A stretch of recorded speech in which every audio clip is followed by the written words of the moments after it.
Qué bueno que recibimos en el Boulevard al profesor Max Puig, candidato presidencial de la Alianza por la Democracia, la APD. Mi respeto, profesor, ¿cómo está? Muy bien, gracias. Encantado de compartir contigo, Pablo, y con todas las personas que nos miran y nos escuchan. Eso es lo malo, profesor, que de todo hace 30 años. Aquellos años de sociología latinoamericana. Es un problema terrible. Hablemos de la experiencia de esta candidatura presidencial de Max Puig y de la Alianza por la Democracia, que por primera vez en mucho tiempo, por lo menos desde el 96, tenía unos amores consentidos con el Partido de la Liberación Dominicana, y de repente eso finalizó, y por primera vez, estamos hablando de 16 años, la APD está como partido, con su propio candidato, tirado a la calle. Las experiencias de esta lucha. Muy positiva, y yo diría, Pablo, también absolutamente necesaria. Porque como tú dices, en la historia de la Alianza por la Democracia hay toda una serie de acuerdos con el Partido de la Liberación Dominicana. En el año 1996, cuando nadie pensaba que Leonel Fernández iba a ganar las elecciones. No, estaba en 13. Sí, él mismo no se imaginaba que iba a ganar las elecciones en ese año. Nosotros le brindamos respaldo. Y lo hicimos pensando que se iba a establecer un bipartidismo entre el PRD y el Partido Reformista, y que no era bueno que el tercer partido quedase relegado. No. Y para que no sucediese eso, porque entendíamos que ese bipartidismo podía ser muy negativo, le apoyamos. Pero no estaba pensando ganar. Nosotros tampoco pensábamos que él iba a ganar. Él ganó, y al él ganar pasamos a formar parte de su gobierno, y demostramos que desde el gobierno las cosas se pueden hacer con eficiencia y con honestidad.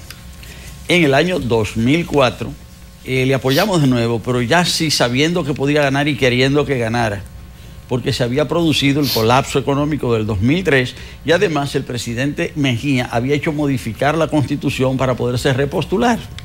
Entonces ahí apoyamos a Leonel Fernández queriendo que ganara, y le apoyamos, formamos parte de su gobierno. Dimos las batallas que tuvimos que dar desde el Ministerio de Medio Ambiente y Recursos Naturales. La historia está ahí. Enfrentamos lo que tuvimos que enfrentar, es decir, la corrupción de un bando y de otro bando. Le pusimos el frente.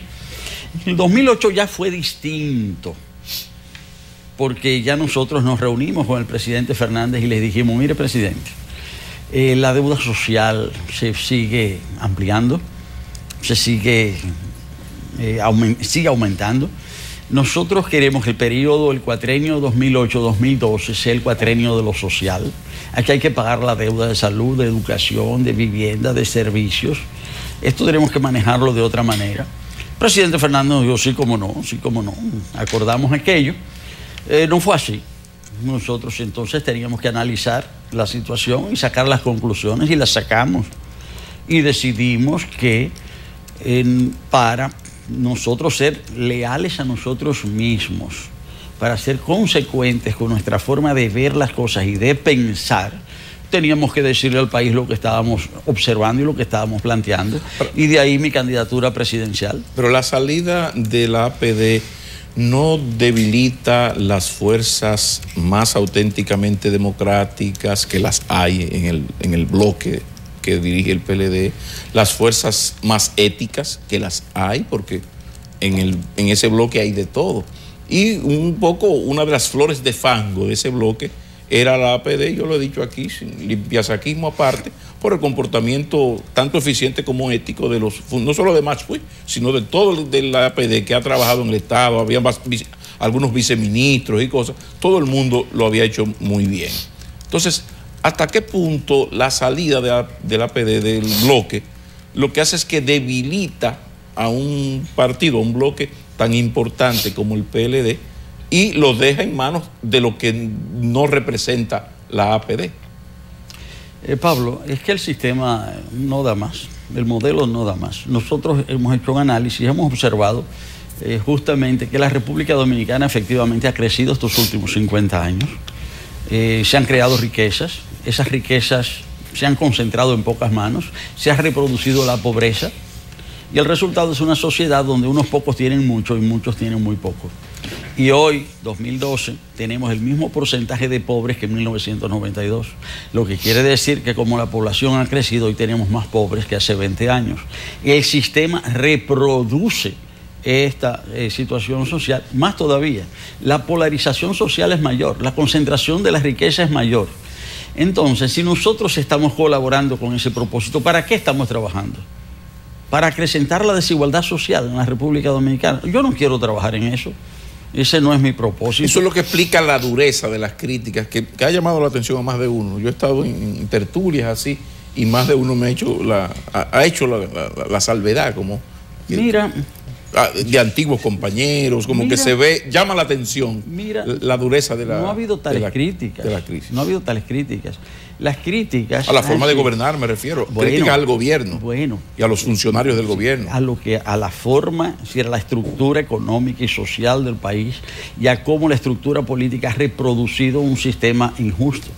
La crítica más dura que yo he hecho es cuando yo me he referido a que me duele, no es ni siquiera una crítica, es expresado un dolor.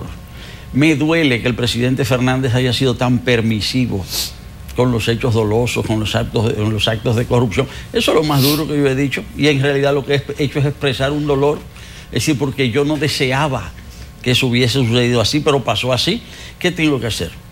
Bueno, me duele mucho eso, pero tengo que retirarme, no puedo seguirlo compartiendo, sencillamente.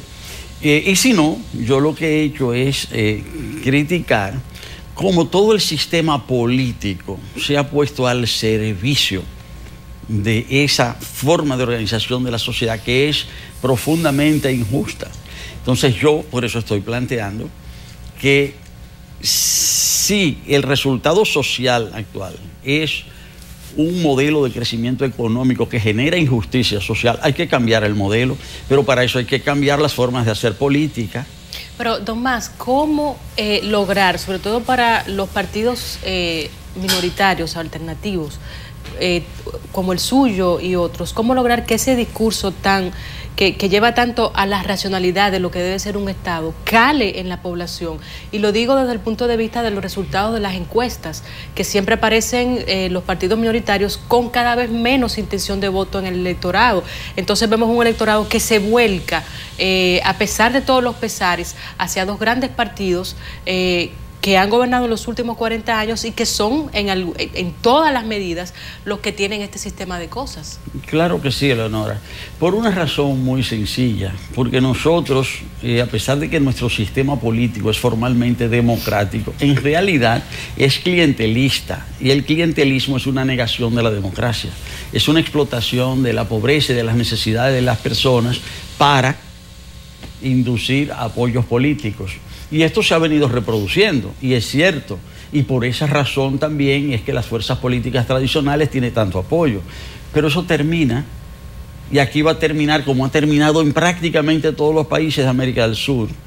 Esto es una cuestión de tiempo, es decir, pero esto está llamado, el sistema político mismo está agotado. No es solo el sistema, el modelo económico, es la forma de hacer política también la que no da más en la República Dominicana. Y efectivamente todo está organizado así. Hay dos partidos que se creen dueños de la República Dominicana y se comportan como tales.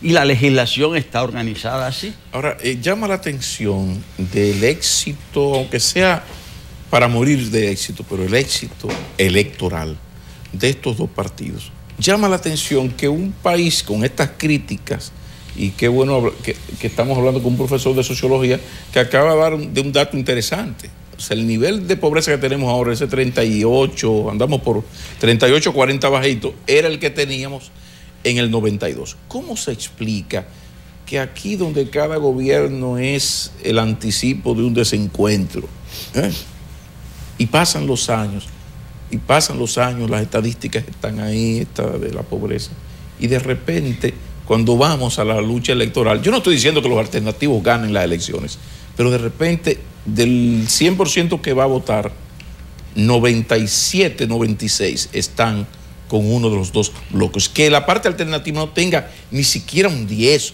un 12, un 15. Yo sé que el clientelismo, pero lo hacen tan mal. ¿Qué es lo que explica esto tan exagerado? Pablo, esto está llamado a terminar. Está llamado a terminar. Yo digo que el modelo económico está agotado y que su sustento, el modelo político, está agotado también. Y que por consiguiente esto es cuestión de tiempo. Hipotéticamente, de ganar uno de los partidos tradicionales las elecciones, yo digo que será la última vez que un partido tradicional gane las elecciones en la República Dominicana, por lo que viene aquí. Nosotros tenemos desde el año 2000 una manifestación patente de la incapacidad del modelo para satisfacer las necesidades de la ciudadanía. Cada año entran a la edad laboral en la República Dominicana 89.000 jóvenes, muchachos y muchachas. Las estadísticas del Banco Central dicen que cada año disminuye el número de esos jóvenes que logra insertarse en el mercado laboral. ¿En qué logra insertarse? En 4 ocupaciones fundamentalmente: motoconcho, salones de belleza, dependientes de colmado o deliveries, o servicios de trabajo doméstico remunerado. Eso es lo que dicen las estadísticas del Banco Central. Yo digo que todo trabajo es digno, todo el que se gana la vida honestamente, pues debe ser saludado, y eso está muy bien. Ahora, yo digo también que con ese tipo de ocupación ningún país sale adelante. Y la República Dominicana ese es el tipo de empleos que está creando. El 76% de los últimos 600.000 tiene esas características. Bueno, justamente. Entonces, eso cada año disminuye la capacidad de inserción en el mercado laboral. Quiere decir que los problemas se profundizan. El hecho de que este sea el país que más ha crecido y el que tiene mayor número de jóvenes que ni estudian ni trabajan debe llamar la atención. Sí. 29.7. Insisto en la pregunta, ¿por qué un sistema político económico tan agotado a partir de datos objetivos como los que estamos mencionando aquí, tiene tanto control electoral exagerado? Porque estamos hablando de que Match tiene 1 y Guillermo tiene 2, Eduardo tiene 0.5. Estamos hablando, vamos a no discutir por Chele, vamos a darle 4 a ustedes. El 96% de los que van a votar están con este sistema. ¿Qué pasa? El clientelismo, Pablo, el clientelismo. Es decir, y el clientelismo supone todo un aparato de promoción, todo un aparato de intercambio de favores. Y las personas piensan que, bueno, pues las cosas van a seguir así. Se quiere crear la imagen de que el país le pertenece a 2 partidos y que solo los representantes de esos partidos pueden ganar. Pero cuando tú vas a las encuestas actuales, las que se están haciendo, y esas que dicen que los porcentajes de preferencia son esos que tú señalas, esas mismas encuestas dicen que solo el 35% de la población le da seguimiento a los temas políticos. Los otros no les dan seguimiento. ¿Por qué? Porque están más preocupados por su sobrevivencia, sus problemas cotidianos, cómo van a comprar la lata de leche, o también se dicen, bueno, de todas maneras esto no hay quien lo cambie, vamos a dejar, ¿para qué me voy a interesar si esto no tiene remedio? Mucha gente piensa así. Ahora, cuando vamos a las preferencias y a las preguntas, a las personas se dice, ¿con quién tú estás? Lo que se observa es un incremento del voto blando y una disminución del voto duro. Las personas dicen, sí, voy a votar por este, voy a votar por aquel, pero cada vez menos convencidos.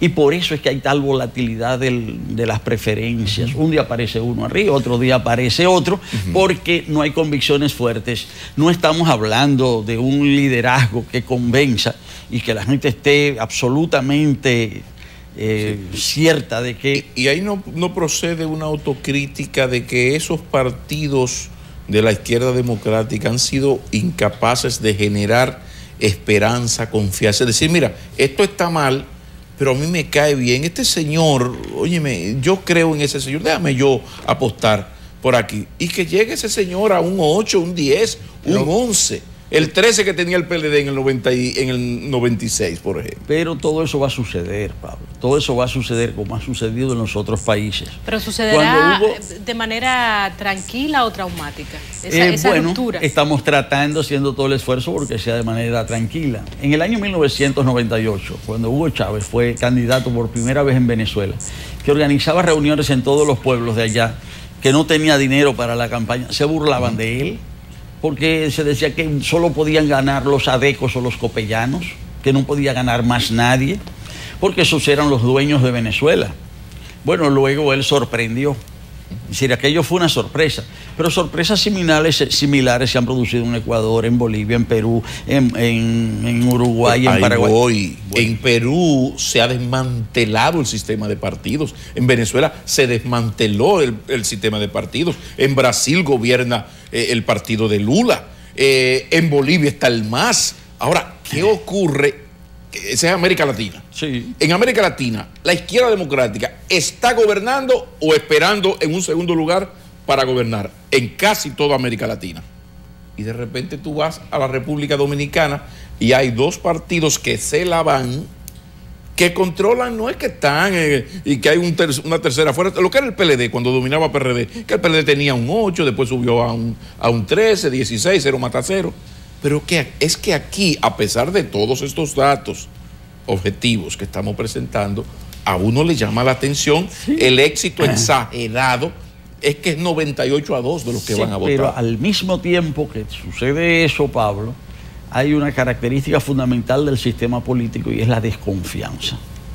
La gente no cree en los funcionarios, no cree en los legisladores, no cree en los jueces. Pero tampoco creen ustedes, que es el problema. No creen en los fiscales. Eso es lo que me preocupa. No creen en los fiscales, no creen en la policía. Y a la corta o a la larga, y será más a la corta que a la larga, todo aquello va a producir un cambio por la razón muy sencilla de que el actual ordenamiento económico, social y político no le ofrece respuesta a la mayoría de la población.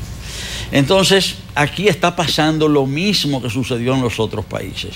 Y fue que el día que se produjeron los cambios, todo el mundo quedó sorprendido. ¿Y cómo fue? Si hasta ayer tenían la totalidad, tenían la mayoría. ¿Y qué fue? ¿Cómo fue que sucedió? Y era porque se venían gestando los cambios y no se querían ver. Pero le pregunto al profesor de sociología ahora, ¿cómo se explica que la República Dominicana, que fue una avanzada, fue cabeza en lo que tiene que ver con el establecimiento de gobiernos auténticamente democráticos? Aquí hubo en América Latina hubo un proceso de democratización a partir del 78 con don Antonio aquí. Y después vino todo lo demás en América Latina. Nosotros íbamos ahí delantito. Salimos de la dictadura de Balaguer en el 78 y comenzamos a jugar, a inventarnos esta democracia. De repente, ese país puntero en iniciar gobiernos más o menos democráticos, sobre todo respetuosos de los derechos humanos, se queda, pero exageradamente atrás en la parte de su partidocracia. Por una razón muy sencilla. Por la razón muy sencilla de que ha habido una cierta democratización política y no ha habido democratización social. Y la mayor parte del pueblo dominicano vive en medio de precariedades. Y la corrupción ha hecho el resto. Y la corrupción, me refiero al clientelismo, que es una forma de corrupción. Es decir, ¿cuál es el hermano gemelo de la corrupción? Del clientelismo. El hermano gemelo del clientelismo es la corrupción y es la que lo nutre, es la que lo alimenta. Entonces el sistema político dominicano, es decir, se basa en eso, en que se producen ciertos cambios, cierta participación política, pero la situación social del grueso del pueblo dominicano no varía. No varía. Incluso, tú analizas, nos referíamos a los porcentajes. El porcentaje del Banco Mundial es 33% de pobreza para la República Dominicana. El de CEPAL es 43% y el del PNUD es 48%. Ahora, 33, 43, 48. Mira. Vamos a dejarlo en 40. Es una vergüenza. Inaceptable. No solamente es una vergüenza, sino que eso es un lastre, eso tiene hundido a la República Dominicana. Yo siempre digo que la pobreza no es negocio. Obviamente que no es negocio para el pobre, porque no es negocio ser pobre, pero no es negocio para el que tiene algo tampoco. Porque el que tiene un colmado, el que tiene una fábrica de muebles, el que tiene una panadería, si la gente no tiene con qué adquirir los bienes que ellos producen, esos negocios no prosperan. Entonces la pobreza actúa como un lastre que frena el crecimiento de la sociedad en su conjunto. Y ahí estamos, años van, años vienen, y a eso hay que darle un corte. Ahora, y eso es lo que nosotros estamos planteando. Usted habla de frustración, que debe crearse está creando una frustración en la población. Ahora, para tener frustración uno debe tener una esperanza, claro que cuando sí. no la consigue. Esa esperanza casi siempre viene de su capacidad de vislumbrar el futuro. Eso significa tener algún grado de educación. Pero entonces tenemos un problema grave que usted mismo ha señalado, el analfabetismo alto, una proporción inmensa de la juventud que no va a la escuela, ni trabaja, ni hace nada, o se dedica a cosas no santas, ¿verdad? Como diríamos. Pero también está el volumen de pobreza, que no le deja a la gente pensar, porque tiene que resolver el problema, como bien usted decía, de todos los días, buscar a la leche, salir a comprar lo que le puede permitir la comida. ¿Cómo puede generarse esa frustración que cambie las cosas si prácticamente la población está consumida en eso? No, porque y en la ignorancia. Se puede perfectamente, porque de la misma manera que las personas vislumbran, se les hace ver, ¿verdad?, la posibilidad de adquirir bienes. Esa es la sociedad de consumo que nosotros vemos a través de los medios de comunicación. Nosotros somos una sociedad de consumo con escasos consumidores, de ahí la frustración. Pero al mismo tiempo que las personas ven esos bienes, y se produce la frustración, al mismo tiempo el mundo está muy intercomunicado, la gente sabe ya que esto no es una fatalidad. Y tenemos la posibilidad de decir lo que estamos diciendo y decirle a las personas que las cosas pueden ser diferentes. Entonces, esto que yo estoy haciendo en esta campaña electoral es predicando una verdad como si fuera un nuevo evangelio. Y esta verdad terminará por germinar. Es más, hay un asunto, las encuestas, hay una guerra de encuestas terrible, se ha relajado mucho. Algo tendrá que hacer una ley electoral con esto de las encuestas, porque se ha convertido en un instrumento vulgar de propaganda política, pero se habla de la posibilidad de una segunda vuelta.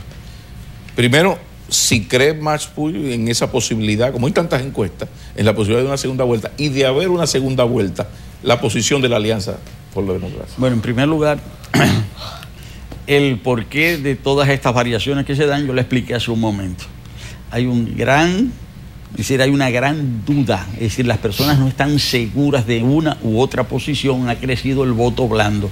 Esto hace que hay unas oscilaciones tremendas en las preferencias, y por eso no es casual que las encuestas ofrezcan resultados tan disímiles. Ahora, yo estoy convencido de que ese descreimiento va a conducir a mucha gente a no querer votar. Y yo digo que hay que votar. O sea, yo digo que hay que votar. Porque una persona que no quiere votar porque cree que no va a suceder nada, que todo se va a quedar igual, esa persona lo está pensando así porque ha perdido confianza en el duopolio, en el monopolio compartido. Entonces, en vez de quedarse en su casa, a esas personas yo les digo, vengan a votar, voten, porque hay opciones distintas. Yo represento una opción distinta, yo estoy planteando que hay que cambiar el modelo. No se quede en su casa pensando que no hay nada que hacer. Venga, ese voto suyo es un voto muy importante, es un voto útil para usted decir que no está de acuerdo con lo que está pasando y que usted cree que hay que desarrollar otra posibilidad. Entonces yo invito a que las personas, en ese sentido, no se sienten que vengan. Y estoy convencido también de que va a haber una segunda vuelta. Ese es un dato importante. Sí. Y llegó la segunda vuelta, posición de la Alianza. Yo estoy planteando que hay que cambiar el modelo. Entonces yo no tengo, si yo sé que hay dos partidos que están apuntalando el modelo, son esos partidos los que pasan a una segunda vuelta, yo no tengo por qué apoyarlos. No tengo ninguna razón para apoyarlos. Ustedes no participarían en una segunda vuelta, no llamarían a votar por nadie. No, en primer lugar, no hemos llegado ahí. O sea, por más difícil que esté la situación, desde ese punto de vista, yo lo que aspiro es estar en esa segunda vuelta. Ahora, si tú me preguntas hipotéticamente qué pasaría, yo no tengo por qué apoyar ninguno de esos partidos. Pero volviendo al punto de la segunda vuelta para terminar, ¿a usted le parece que va a ser así porque no hay posibilidad de que crezca más el techo o sea, ya llegaron a su techo esos dos candidatos? Y no solamente eso, sino que las personas que están apoyando a uno u otro de esos candidatos no están verdaderamente convencidos. Están más en contra del otro que a favor del suyo. Es decir, no es que estén convencidos de que su candidato es bueno, es que hay un nivel tal de rechazo por el otro, por H o por R, entonces dice, bueno, como no me gusta que él, voy a votar por este, pero no hay un convencimiento real. Es decir, no hay esa fe que veíamos en otros procesos electorales que decían, bueno, yo voy a votar por fulano porque el país realmente va a cambiar. No, nada de eso se está observando. Es decir, la gente que está participando en las actividades políticas, generalmente eso es un grupo muy pequeño. Si yo les digo lo que les decía, que solo el 35% le está dando seguimiento a los temas políticos, entonces la franja de la población que está realmente participando en las actividades partidarias es muy reducida. Y eso lo vimos el fin de semana. Ahora, es decir, todavía estaba mojada la tinta del llamado pacto de civilidad cuando ya lo estaban violando. ¿Pero de qué manera lo estaban violando? Es decir, con la vieja forma de hacer política. Es decir, imponiéndole a las personas, imponiéndoles molestias, obligándolos a que se les pegaran afiches. Por eso la culpa es de la dirección de los partidos que no. Sí, pero es la vieja forma de hacer política, que no se pueden desprender de eso. Cuando yo oigo uno de esos candidatos. Pero el mercado electoral parece que exige eso. El mercado, toda esa gente que estaba en los carros, que estaba regresando, no está exigiendo eso, está en contra de eso. Pero tal parece que es así, porque los que no hacen ese tipo de política tienen 2 y 1%. No. Las personas están en contra de eso que sucedió este fin de semana. Es decir, las personas están absolutamente en contra. Lo único que se sienten impotentes, y eso es lo que hay que cambiar. Sí, pero lo lógico sería, si la gente está en contra de los bandereos, los partidos que andan buscando gente no hacen los bandereos. Entonces, una cosa es que haya un pequeño grupo de la sociedad, una inmensa minoría, como yo llamo a veces, que no esté de acuerdo con eso, pero hay un asunto de unas características del mercado electoral que hay que cambiar. Mientras el mercado electoral esté en esas prácticas, bueno, aquí el PLD ya no pone a Manuel Jiménez y a Víctor a cantar en un acto, pone a Omega y el Lápiz, porque en términos de marketing se demuestra que si tú quieres llegar a la gente, no es con una canción a Juan Bosch cantando a Manuel Jiménez que llega. Y son elecciones que hay que ganar, no es con el grupito, no con los 10.000 pastores del PLD del 95. Entonces, ¿de qué manera, finalmente, se puede ayudar a cambiar las características del mercado electoral, que son las que imponen el tipo de práctica política de los partidos? Cambiando esas formas de hacer política que se están manifestando ahora y que la gente está rechazando. Eso que pasó el fin de semana, la gente lo rechazaba, ese abuso de los bandereos que entorpecían el tráfico y que finalmente produjeron muertos, por suerte. Que solo y 2 heridos, uno de ellos grave, pero terrible. Por suerte que solo sucedió eso, porque lo que pasó en todo el país era para que la tragedia fuera mayor. Y esas son las formas de hacer política que hay que cambiar en la República Dominicana. Cuando yo oigo que hay un candidato y dice, no, yo voy a cambiar, pero haciendo política de esa manera tú no vas a cambiar nada, si no se cambia nada. Finalmente, final, su amigo, el presidente Leonel Fernández, porque una cosa es la política, otra cosa es la amistad y la sintonía, las tertulias intelectuales. Su amigo, el presidente Leonel Fernández, viaja hoy a New York, donde mañana va a participar en una asamblea de las Naciones Unidas sobre su propuesta aceptada y asumida por las Naciones Unidas de una lucha contra la especulación financiera y todo esto. ¿Cómo ve desde la sociología, como dirigente político, esta propuesta y las posibilidades de que esta propuesta del presidente asumida por Naciones Unidas pueda llevar a buen término? Mira, Pablo, esto se está discutiendo hace 20 y pico de años, que es en el fondo la tasa Tobin, del nombre del señor Tobin, que fue el que propuso que se frenara la especulación financiera internacional mediante un impuesto a las transacciones financieras internacionales. Esa discusión que planteó el señor Tobin, que se conoce como propuesta de la tasa Tobin, tiene 25 años en el mundo. Parte de la discusión es la condena a las especulaciones en los mercados de futuros, en este caso de los commodities o materias primas, sean minerales o sean materias primas agrícolas. Lo que ha hecho la propuesta dominicana, impulsada por el presidente Fernández, ha sido llamar la atención otra vez acerca del papel que juega esa especulación en los commodities. Pero tenemos 25 años en eso. Se aprobó la resolución, pero eso no va a cambiar nada porque no se está aprobando el impuesto a las transacciones financieras, que es lo que realmente puede jugar un papel. Pero no es un paso hacia adelante poner en la agenda de discusión y llevar esto, por ejemplo, al G8, que es en última instancia la nueva ONU. Mire, está bien que se esté haciendo eso, pero te digo, la tasa Tobin tiene 25 años de discusión y no se ha llegado a donde se debe llegar, que es al impuesto sobre las transacciones financieras internacionales. Que ahí está el meollo. Volveremos a encontrarnos antes de... ¿Usted cree que habrá tiempo para... Con mucho gusto. Antes de mayo 20? Con mucho gusto.